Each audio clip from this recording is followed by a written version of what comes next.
Par la grâce d'Allah, comme il l'a voulu, nous, Lajna Ismaila Indonésie, avons reçu un grand cadeau. Parce que nous avons eu l'opportunité d'avoir une moulakat virtuelle avec sa sainteté, notre bien-aimé Hazur, Hazrat Khalifatul Khamis Ayadallah Ta'ala bin Nasr al-Aziz, le 3 avril 2021.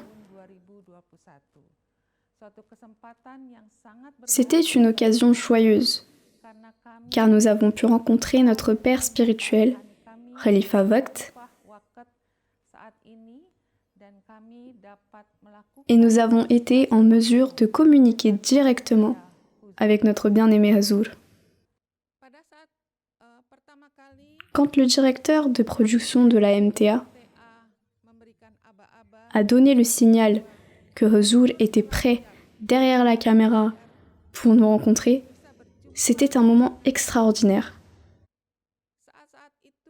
Nous avons eu l'impression que nous allions recevoir un bulletin de notes en ce qui concerne nos activités de la Lajna Ismaila réalisées jusqu'à présent.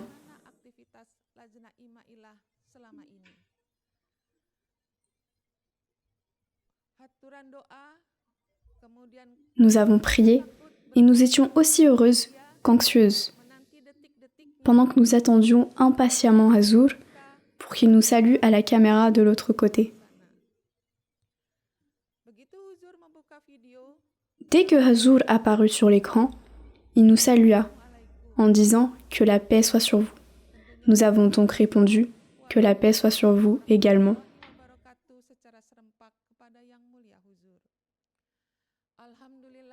Par la grâce d'Allah, dans le temps imparti, nous avons reçu beaucoup de conseils et de directives de la part de Hazur. À ce moment-là, nous avons senti que beaucoup de nos défauts pouvaient être facilement remarqués par Hazur.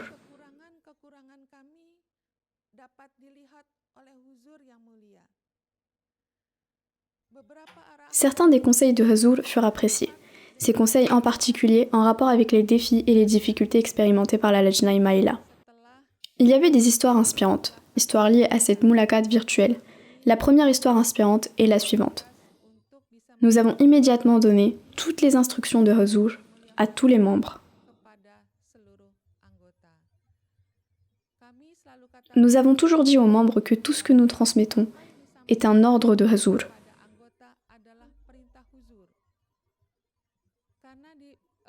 Nous l'avons dit à plusieurs reprises. Donc, les membres se sont sentis très proches de Hazur et avaient l'impression que Hazur leur donnait des instructions directement. Par la grâce d'Allah, toutes les instructions que Hazur a données à tous les membres du bureau et aux membres ont été transmises. Avant la tenue de la moulakat, nous avons effectué une évaluation en invitant plusieurs dirigeants des organisations de femmes islamiques de l'Indonésie, les deux plus grands groupes islamiques d'Indonésie.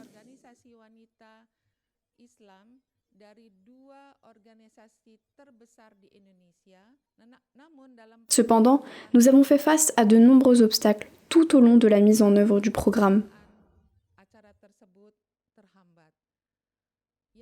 Ce qui nous a vraiment impressionnés, c'est que Mouavina Seder, en charge des affaires publiques, s'est présenté. Hazur lui a dit « Tu devrais prendre contact avec les membres du Parlement. »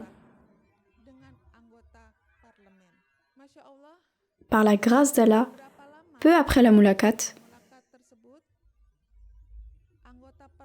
le membre du Parlement, qui à l'origine n'était pas disposé à nous rencontrer, par la pure grâce d'Allah Tout-Puissant et les prières de Hazur, il a bien voulu nous rencontrer.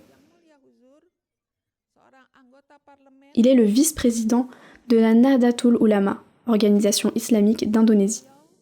En outre, la présidente de l'association des femmes de Muhammadiyah et la présidente des femmes catholiques a fait part de sa volonté de nous rencontrer.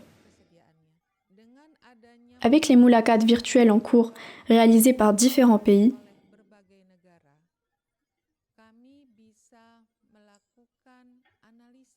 on peut analyser que Hazur est très conscient de ce qui se passe exactement dans les pays concernés.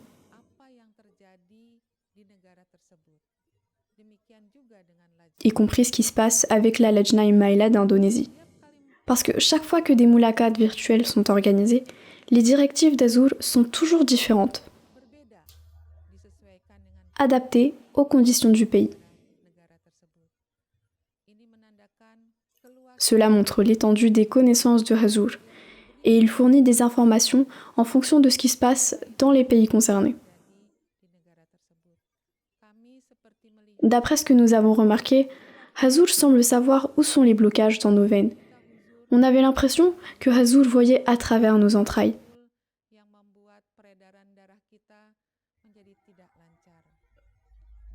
Et le dernier point que nous pouvons conclure est que chaque fois que Hazur donne son avis,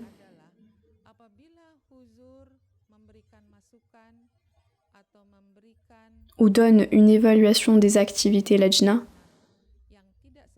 qui n'est pas à la hauteur des normes élevées requises, en réalité, c'est un cadeau pour nous. Donc nous ne devrions pas nous décourager, mais au contraire, nous devrions être heureuses, car nous pouvons immédiatement obtenir ce cadeau de Hazur pour être capables de nous améliorer, afin de devenir de meilleurs individus, y compris faire des sacrifices et servir notre bien-aimé Jamaat.